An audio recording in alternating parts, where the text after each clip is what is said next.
Hello, everybody. Welcome to Interviews and More with Dhanya Verma.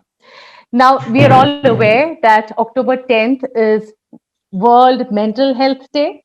And this is a day which is earmarked, so to say, to spread awareness about mental health and other related issues.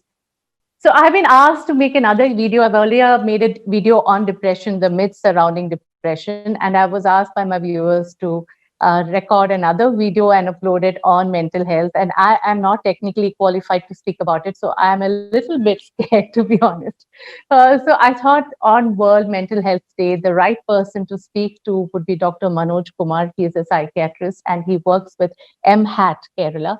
And if you actually go down to the website, mhatkerala.org, it's Mental Health Action Trust. If you go down to the website, I will leave the link below in the description box. Doctor works and he leads a team of psychologists and volunteers there, and he has been working in this field for a long time now. So let me first welcome him to Interviews and More.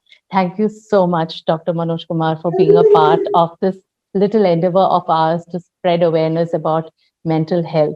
You've been working in this field for a really long time, right, Doctor? Tell me about it. Tell me Well, about your yes, journey first. yes, it's been about 3.5 decades now, and it has spanned different states of India and different continents, so to speak. But for the last decade or and slightly more, I've been based in Kerala, Calicut to be specific, running a community mental health program for people with severe mental illnesses who are extremely poor. It's a free service. So it's nice to be back in one of your sessions. Thank you for inviting me today. Yeah, before this, we met on the Happiness Project That's right. program. Yeah, and we had a nice long conversation during Absolutely. Happiness Project. I would like to bring your attention to this idea of how mental health has become a concern during pandemic, especially in 2020. I hear a lot of youngsters who communicate with me through Instagram and other social media about how they are coping up with the changes and how it is actually affecting their mental health. Now, while we are going through this pandemic, like you have said, it has affected our lives in a major way for everybody.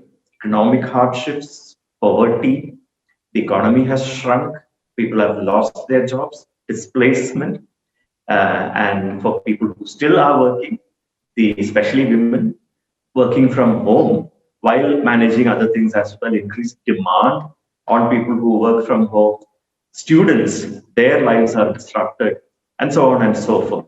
As a result of all this, all over the world, there are reports that the mental health needs of people are increasing.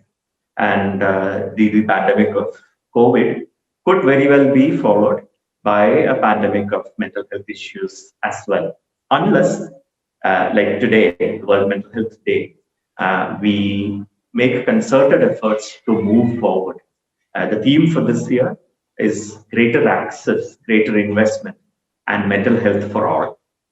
What is the biggest hurdle that you come across when it comes to society or the way they perceive mental health?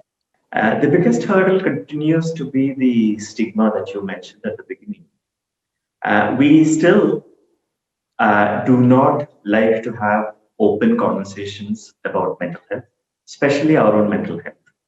Even bigger industries or corporations, it is a taboo subject.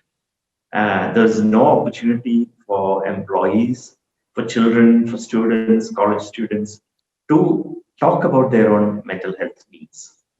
Many schools have counselors, but in my experience, children do not access the counselors in their schools because of the same reason. So somehow we need to mainstream mental health and discussions about mental health. It should be quite okay, socially acceptable to talk about mental health and our own mental health needs. When we ourselves who are in the front line or in the limelight, like you, when we talk about our own mental health, mental illness experiences, that has a huge role, powerful role in mainstreaming this conversation. If I have a disorder and I want to get access to a mental health professional, a psychiatrist or a psychologist, what is the route I should take? And do we have enough professionals working in this area today? In many ways, it is relative. For example, compared to certain other parts of India, we are better resourced. But as I say, that's just comparative. In terms of numbers of professionals per population, we still lag behind uh, Western nations.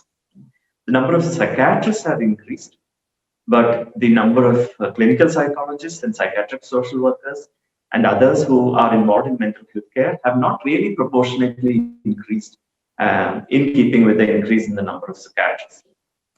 So I would like to look at the positive side of things, Doctor, in this scenario, because I feel that the biggest issue that any person has when he wants to reach out to a mental health professional is the fear of stigma. And now, because technology has opened up this avenue of accessing a mental health professional, a caregiver, or a psychiatrist through mobiles, through websites, through a video call, I think in a way it has opened up a huge area where people have direct access without worrying about the stigma. Now, to people who access us directly or through our website and through videos or phone, again, we have seen a surge in demand.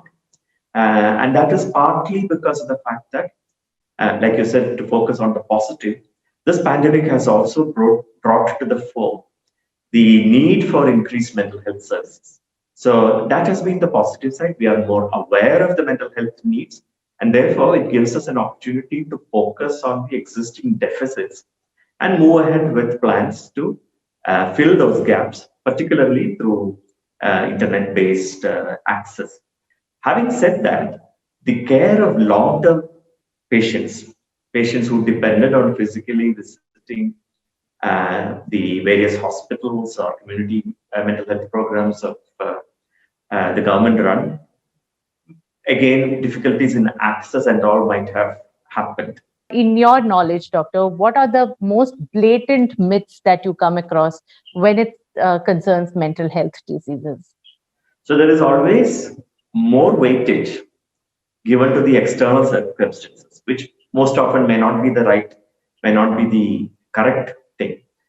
So in other words, more mental illness is attributed to stress and problems of living than is considered as a physical illness requiring proper diagnosis and treatment. Why medications work is because they set right whatever is going wrong in the brain. And we have very effective medications, particularly for depression, as you have highlighted. And unfortunately, that myth that it is environmental leads people to shy away from accessing medical care, that is psychiatric care or psychological care, instead of focusing on what they think might have led to the problem. For example, if someone commits suicide around the same time as an external life event, failure in exam, failure in love relationship, debts, immediately the way it is reported is that it is as if the death has been caused by that particular reason. Now, the problem in looking at it that way is that those are life situations which very often we cannot change. Economic hardships, for example. But most people with economic hardships will not commit suicide, will not even think of suicide. So it is something within us, a lack of resilience, perhaps, a biological vulnerability, perhaps, which leads to the manifestation of mental illness. For example, often it runs in families. So we know that those of us who come from families with mental disorders are probably more at risk of developing mental disorder at some point in their life, irrespective of the external events. So that one single thing, I think, is the most is what causes the stigma also, and what prevents people from accessing good mental health care. As we wrap up this conversation, before I let you go, I would like to hear about one particular patient or some incident that actually shook you to the core as a psychiatrist, as a caregiver, as a person who people turn to, because I mean, as psychiatrists and psychologists, we consider, normal people consider them that they have it all figured out. But has there been any incident which has really shook you up, and how did you see it through? It's difficult to choose one particular instance because there have been so many. But what has been really humbling is that A, how delayed access is and proper care is.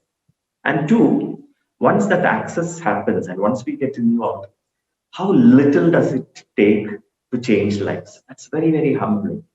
People with postpartum depression, which has gone on for months, sometimes years, and it has taken them quite long to access proper help. And once they do that with the proper medication and counseling, they just lives just blossom, and that has happened. Yeah, in the recent, many examples are there where people have seen your blog, approached us, and it has taken very little to help them get back their lives in shape. Proper diagnosis is required, and the most dramatic event was several years ago when a young woman who had almost been written off as a chronic schizophrenic patient, young person with a child, proper diagnosis and proper treatment led to her completely recovering. So that by this time she had been divorced, she was remarried. She got back to her studies and is now happily employed, mother of a second child, and so on. So many such examples are there. That's indeed a very wonderful story. I mean, I hope many other people who are grappling with issues in their lives, with problems that they are not able to resolve, I hope they all turn to mental health care professionals, qualified professionals such as doctor and his team, or other people who are working. There are so many organizations working here in Kerala. Please do not hesitate to reach out and seek help if you think there is a requirement, or if you find somebody who really is in need of help and you think you want to help, please do not hesitate in reaching out. I will leave the description in the description box, the details of the doctor and the organization that he works for. You can seek appointment through his website, and your case will be treated completely on the basis of anonymity. So you can reach out without any hesitation whatsoever. All the description will be given below. And thank you so much, doctor. Thank you so much for your valuable time. I wish I could meet you in person and have this conversation one-on-one, but I think I have to save it for a later date. But thank you for sparing the time for me and being so kind. Thank you, everybody, for watching. And I hope you will leave your thoughts and your comments in the comment section below so that I know what you're thinking about this particular interview of ours. Thank you so much. Thank you, doctor. Thank you.